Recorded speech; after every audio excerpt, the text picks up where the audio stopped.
¿Cómo están? Muy buenas tardes. Comenzamos la revisión de las principales noticias de ciencia y tecnología y vamos a iniciar con todo lo referido a la pandemia, porque hoy, en este momento, terminando el 2021, la principal preocupación de la OMS se llama Omicron, la nueva variante Omicron que ha desencadenado tasas de transmisión, de contagio nunca antes vistas en toda la crisis sanitaria. Estamos hablando de que en varios países de Europa, por ejemplo, se está duplicando la cantidad de casos diarios entre 1 día y medio a 3 días. Es una velocidad nunca antes vista. Por fortuna, y esto es hasta el momento, estos nuevos casos, estas nuevas olas de contagio se han asociado a cuadros más leves, en parte gracias también a la vacunación, a que ha avanzado la vacunación. Ahora, en esos países se da esta triste ironía finalmente que son países productores de vacunas, pero donde no han podido avanzar mucho en la vacunación, porque también hay mucho movimiento de desconfianza, mucho movimiento antivacuna. No es la realidad de nuestro país. Sin embargo, ya tenemos también que comunicar lo siguiente. Sabíamos que había más de 250 casos detectados de variante Omicron en Chile. Lo que sí también podemos confirmar hoy día es que en nuestro país al menos, ojo con al menos, en rojo y en grande, al menos habría 3 casos comunitarios. ¿Qué significa eso? Que no se pueden rastrear. La mayor parte de los casos de Omicron sabemos de dónde viene. Probablemente vienen del aeropuerto, probablemente fueron personas que estuvieron en contacto con alguien que estaba en otro país. Eso se puede rastrear. Sin embargo, ya hay 3 casos completamente estudiados donde no se puede rastrear y por lo tanto eso lo vuelve un caso de transmisión comunitaria. Lo que tenemos que hacer después de eso es asumir que Omicron ya está de manera comunitaria en Chile, y es por eso que es muy importante para mantenernos como uno de los países más seguros frente a la amenaza Omicron, es continuar con la vacunación, seguir con la vacunación de refuerzo. Ya llevamos más de 10.500.000 dosis de refuerzo, todo un hito en nuestro país y el mundo, pero sobre todo también seguir con el uso de la mascarilla, sobre todo ahora que vamos a celebrar. Recuerda abrir la ventana o privilegiar en la medida de lo posible los lugares al aire libre. Por muy contagiosa que sea Omicron, no puede contagiar fácilmente en lugares donde hay aire, donde hay corrientes de aire. Dicho todo eso, para que en todo caso usted no quede asustado, conversamos con el director subrogante del ISP para saber cuál es la situación en que Chile recibe esta llegada comunitaria de la variante Omicron.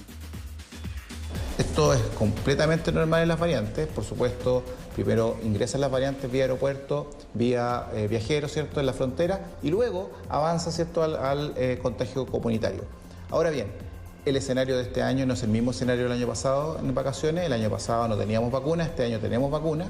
El año pasado teníamos muy baja cantidad de vacunas, hoy día tenemos, ¿cierto?, una gran cantidad de cobertura de vacunación, y eso obviamente nos pone en un escenario mucho mejor y predispuesto, ¿cierto?, a evitar que esta enfermedad siga avanzando.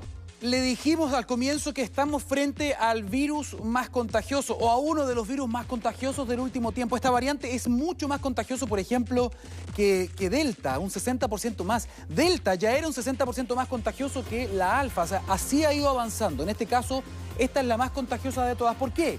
Porque esta proteína, la proteína S, que es la que se conecta con nuestros receptores y infecta las células, ¿no?, tiene muchas mutaciones, más de 30. Por eso que es mucho más afín a nuestros receptores y es más fácil también que infecte nuestras células. Pero eso no es todo. Se ha respondido otra pregunta. Se ha detectado en estudios en laboratorio que esta variante tiene una particularidad versus Delta. ¿Por qué se contagia más que Delta? Porque esta variante replica e infecta las vías aéreas, la garganta también mucho más que Delta, que está más acostumbrado a infectar todo lo que es tejido pulmonar.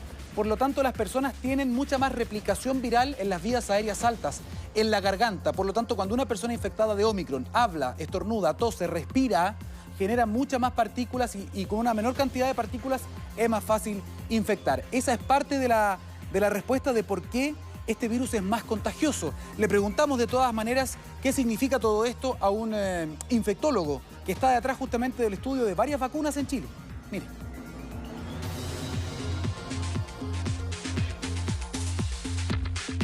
Esto significa en términos prácticos que una menor cantidad de partículas infecciosas pueden hacer una infección efectiva comparado a otras variantes. Por otro lado, esta variante tendría una mayor capacidad de replicación en células del tracto respiratorio distintas a células del pulmón, lo cual se asociaría con una mayor concentración de partículas virales en gotitas que uno expele cuando habla, tose o estornuda, y se relacionaría con una mayor transmisibilidad.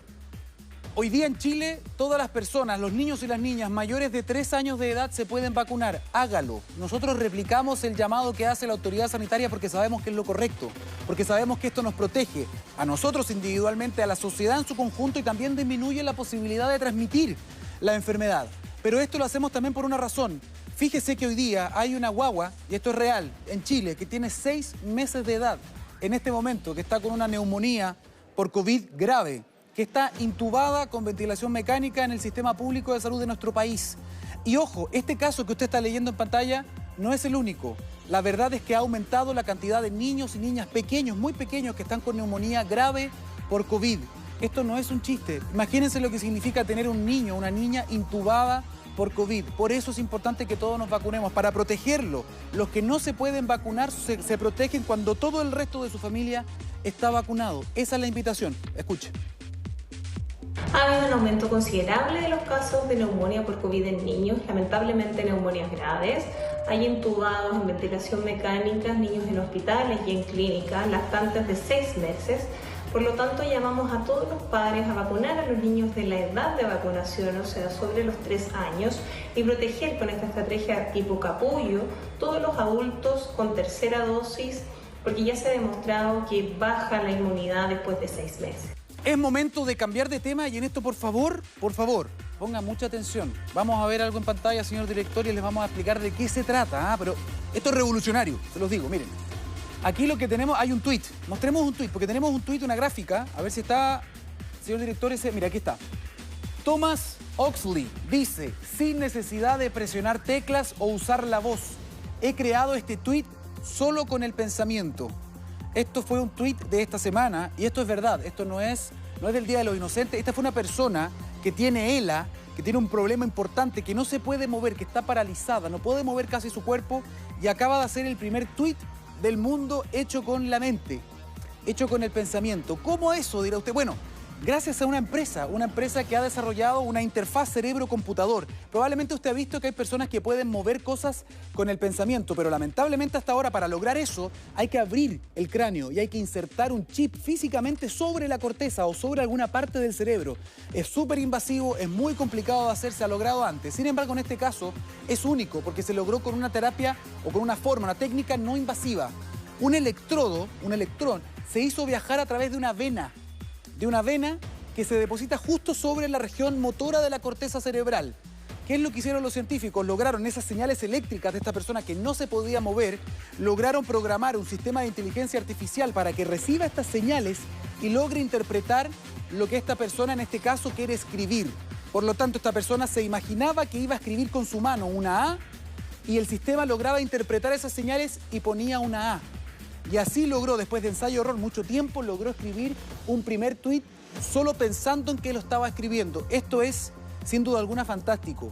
Puede ser el comienzo de una revolución para generar comunicación de personas que están atrapadas en su cuerpo, ¿no? Con un electrón, con un electrodo pequeñito a nivel de las venas en el cerebro. Es simplemente fantástico. También tiene un lado que puede ser un poco más tenebroso, pero hablemos un poco de la tecnología. Le preguntamos a un neurobiólogo. Mire.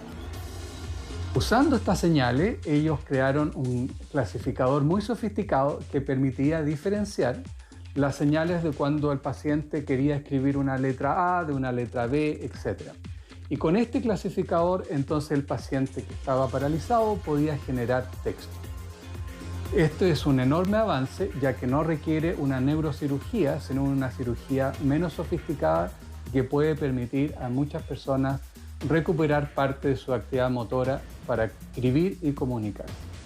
Insisto en esto, no es invasivo, no requiere una neurocirugía, no requiere sacar la tapa del cráneo. Esto es solamente un electrodo que va a través de unas venas y que además tiene la capacidad de integrarse a las células y queda ahí, tomando nuestras señales, estas señales eléctricas del cerebro. Ahora, algunos ya están diciendo cuidado porque esto puede ser el comienzo de la lectura en el futuro también de nuestros pensamientos. Y aquí, en ese contexto, es cuando también toman fuerza algunos proyectos de ley, por ejemplo, presentados que tienen que ver con los neuroderechos, ¿no? Hasta qué punto pueden saber e interpretar y usar también para su conveniencia, quizás empresas de venta, publicidad, etcétera, estas señales cerebrales de nuestro cuerpo. Pero también, ojo, puede ser el comienzo de mover cosas con la mente de manera no invasiva. Sin duda alguna, el comienzo de una revolución. Y ya que hablamos de revolución, señor director, y cambiemos de golpe la imagen, vamos a viajar. Póngalo en imagen completa si puede, porque esto que estamos viendo acá, hace 100 años, se lo hubiésemos dicho a nuestros bisabuelos, tatarabuelos, vamos a ver imagen en video de Marte con esta resolución y en este color, hubiese dicho es imposible. Lo que estamos viendo ahí es Marte. Son diferentes zonas de Marte con fotografías que han sido tomadas por los robots terrícolas que hemos enviado, por ejemplo el Curiosity o el Perseverance. Son miles de imágenes que se han logrado unir y formar estos verdaderos videos, y de verdad que se parece al desierto de Atacama, es impresionante. Por eso que el desierto es como el análogo de Marte y se hacen muchos experimentos en el desierto de Atacama. Bueno, ¿por qué mostramos esto? Porque por el momento ningún ser humano ha pisado Marte. Sin embargo, esto podría cambiar, y lo que está viendo usted en su pantalla hoy día podría ser realidad quizás antes de lo que usted está suponiendo. Algunos dicen, yo no voy a alcanzar, me voy a morir, quizás mis nietos van a ver Marte o van a ver al ser humano llegando a Marte. Bueno, Elon Musk, el multimillonario dueño, por ejemplo, de SpaceX, que le gusta obviamente hacer también estas movidas publicitarias, dijo en un programa hace muy poco, vamos a llegar a Marte probablemente en 5 o máximo 10 años. Máximo 10 años, una década. Es decir, si no pasa nada extraordinario, todos nosotros podríamos verlo. Ellos están desarrollando la nave Starship, que es una nave gigante de 50 metros para llevar a 100 personas. Están haciendo varios ensayos, han tenido varios problemas. Esa es la nave, justamente una nave que parece como sacada de una película de ciencia ficción. Ese gigante lo están preparando y son además cohetes enormes que pueden volar y pueden aterrizar, se pueden reutilizar. Bien, Elon Musk lo ha dicho, en 5 o 10 años más vamos a estar llegando con una misión tripulada a Marte, al planeta rojo. Le preguntamos a un astrónomo también, ¿cuál es la factibilidad de que esta fecha, 10 años, 5 años más, sea posible? Elon Musk es bastante experto en poner estas metas muy difíciles y después tratar de cumplirlas. Si bien muchas veces no las cumple, empuja el límite de lo que es posible, logrando tiempos y éxitos que son bastante impresionantes para los estándares de los lanzamientos espaciales, por ejemplo. Ojalá no sea solamente una maniobra publicitaria y podamos eventualmente ser testigos en nuestra vida, ¿no?, de la llegada del hombre a Marte. Yo sin duda alguna creo que eso va a suceder sí o sí, quizás en un poquito más de 10 años, pero va a ocurrir. Con esta imagen del futuro y un anhelo de ciencia también y de tecnología, llegamos al final de este segmento. Lo invitamos a hacer una pequeña pausa en Mega Noticias Actualiza, pero ya volvemos, no se vayan.